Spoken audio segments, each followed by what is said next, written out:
नमस्ते बच्चों, सपना हिंदी क्लासेस में आपका स्वागत है। आज हम अंतरा पाठ्य पुस्तिका का पद्य से पाठ जाग तुझको दूर जाना महादेवी वर्मा का जागरण गीत पढ़ने जा रहे हैं। सर्वप्रथम हम महादेवी वर्मा का जीवन एवं साहित्य परिचय पढ़ेंगे। महादेवी वर्मा का जन्म सन 1907 में हुआ था और इनकी मृत्यु 1987 में हुई। महादेवी वर्मा का जन्म फर्रुखाबाद उत्तर प्रदेश में हुआ और प्रारंभिक शिक्षा इंदौर में हुई। मात्र 12 वर्ष की उम्र में ही उनका विवाह हो गया।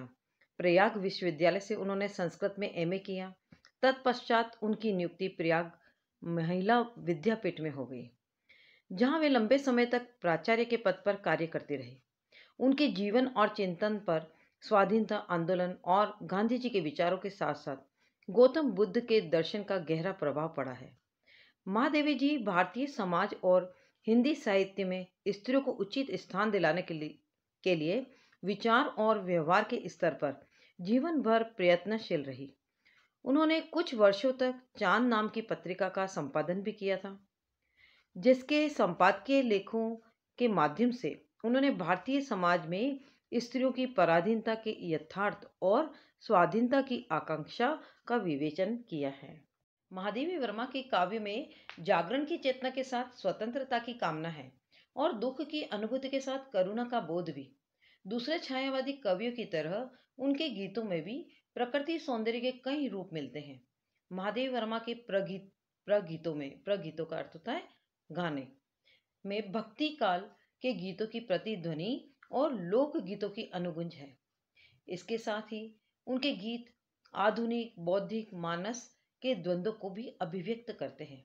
महादेवी वर्मा के गीत अपने विशिष्ट रचाव और संगीतात्मकता के कारण अत्यंत आकर्षक है।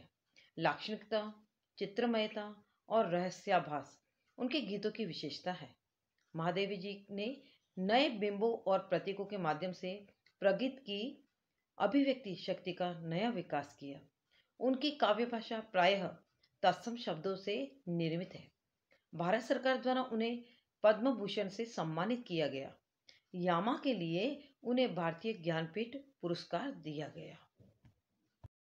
महादेवी वर्मा की प्रमुख काव्य कृतियां हैं निहार, रश्मि, निर्जा, सांध्य गीत, यामा और दीपशिखा।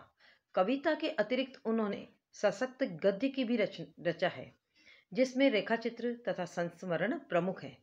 पथ के साथ ही अतीत के चलचित्र तथा स्मृति की रेखाएं उनकी कलात्मक गद्य विधाएं हैं। श्रृंखला की कड़ियां में महादेवी वर्मा ने भारतीय समाज में स्त्री जीवन के अतीत, वर्तमान और भविष्य का मूल्यांकन किया है। पाठ्य पुस्तक में उनके 2 गीत संकलित किए गए हैं। पहला गीत स्वाधीनता आंदोलन की प्रेरणा से रचित जागरण गीत है। इसमें भीषण कठिनाइयों की चिंता न करते हुए कोमल बंधनों के आकर्षण से मुक्त होकर अपने लक्ष्य की ओर निरंतर बढ़ते रहने का आह्वान है। मोह माया के बंधनों में जकड़े मानव को जगाते हुए महादेवी ने कहा है, जाग तुझको दूर जाना है। दूसरा गीत सब आंखों के आंसू उजले में प्रकृति के उस स्वरूप की चर्चा हुई है जो सत्य है, यथार्थ है और जो लक्ष्य तक पहुंचने में मनुष्य की मदद करता है। प्रकृति के इस परिवर्तनशील यथार्थ से जुड़कर मनुष्य अपने सपनों को साकार करने की राहें चुन सकता है। जाग तुझको दूर जाना यह महादेवी वर्मा द्वारा रचित जागरण गीत है। इस गीत की रचना उस समय की गई थी जब हमारा देश अंग्रेजों का गुलाम था। हमारे देश की जनता पर विदेशी शासन के अत्याचार दिन पर दिन बढ़ते जा रहे थे। उस समय देश को स्वतंत्र कराने के लिए जगह जगह आंदोलन भी हो रहे थे और देशभक्तों को पकड़ पकड़ कर जेल में डाला जा रहा था। ऐसे समय में महादेवी वर्मा ने देश के नवयुवकों को जागृत करने और देश के प्रति उनके कर्तव्य का ज्ञान कराने की आवश्यकता को अनुभव किया। तब उन्होंने इस जागरण गीत के द्वारा नवयुवकों से आलस्य त्याग कर स्वतंत्रता के आंदोलन में भाग लेने का आह्वान किया है। अब हम कविता शुरू करने जा रहे हैं। जाग तुझको दूर जाना। चिर सजग आंखें नींदी, आज कैसा व्यस्त बाना, जाग तुझको दूर जाना। चिर सजग का अर्थ होता है हमेशा जागरूक रहने वाली। ऊनिंदी का अर्थ होता है नींद की अवस्था में। व्यस्त बाना, बाना का अर्थ होता है वस्त्र।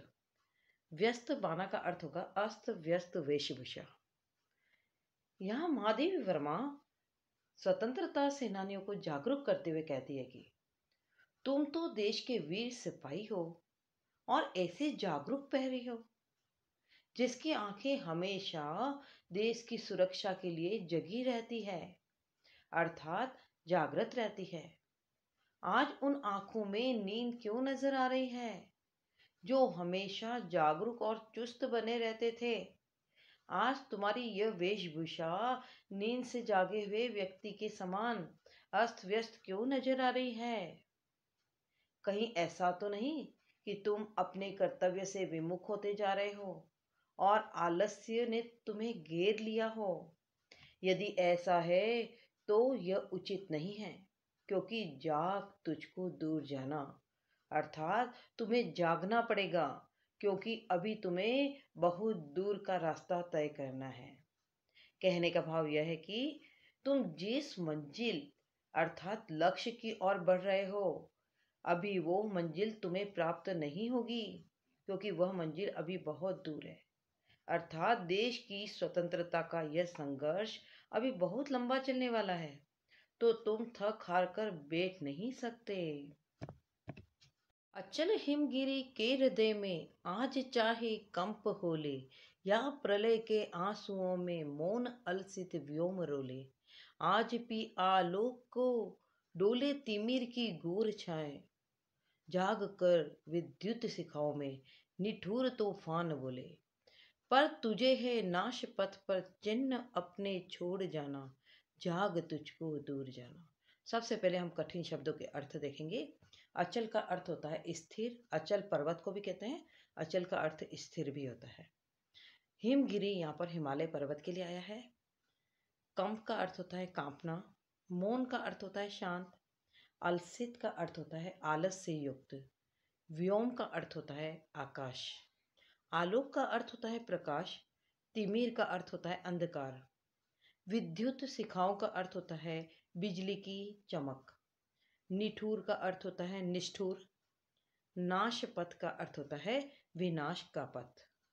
इस अंश में कवयित्री देश के नवयुवकों को सचेत करते हुए कहती है कि तुम्हारे लक्ष्य के मार्ग में कई कठिनाइयां आएगी, बहुत सारी बाधाएं आएंगी, तुम्हें तो उन सब का सामना भी करना है।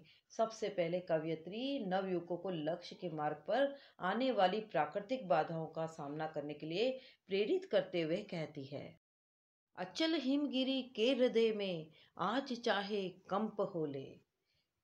यानी कि कभी धरती पर भूकंप आ जाए, कि सदा स्थिर रहने वाला हिमालय भी कांपने लग जाए, अर्थात वह भी हिल जाए, या प्रलय के आंसुओं में मौन अलसित व्योम रोले, या आकाश जो कि आलस्य युक्त मौन पड़ा रहता है, हो सकता है वो इतना रोए कि प्रलय के आंसू बहने लग जाए।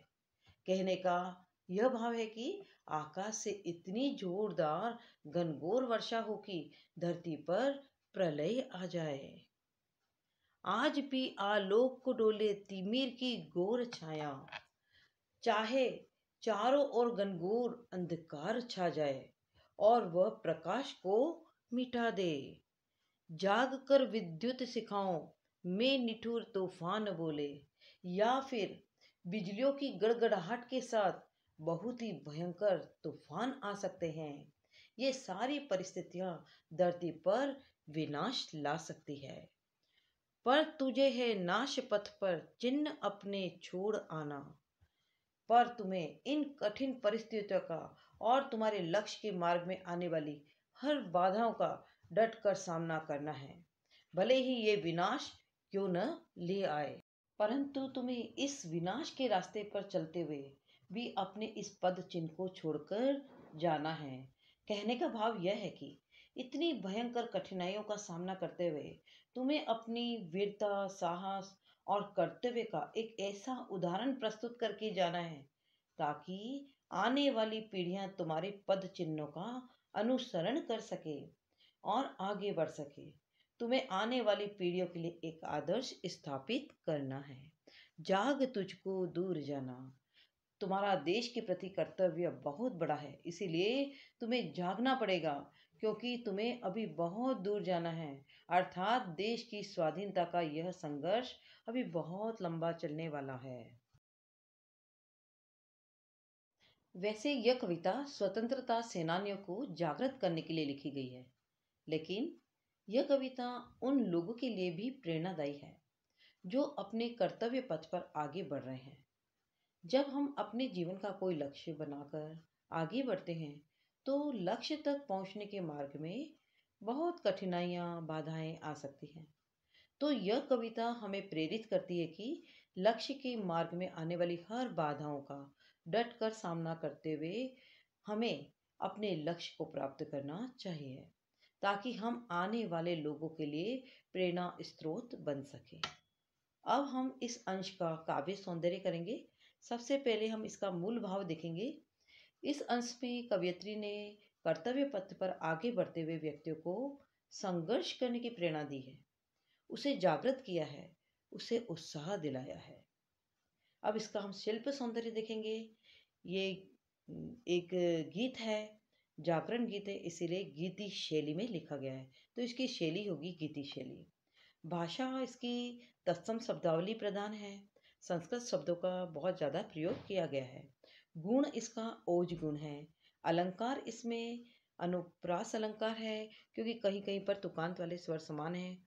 होले रोले, आना जाना, है ना, तो यहाँ पर तुकांत वाले स्वर समान होने से अनुप्रास अलंकार है।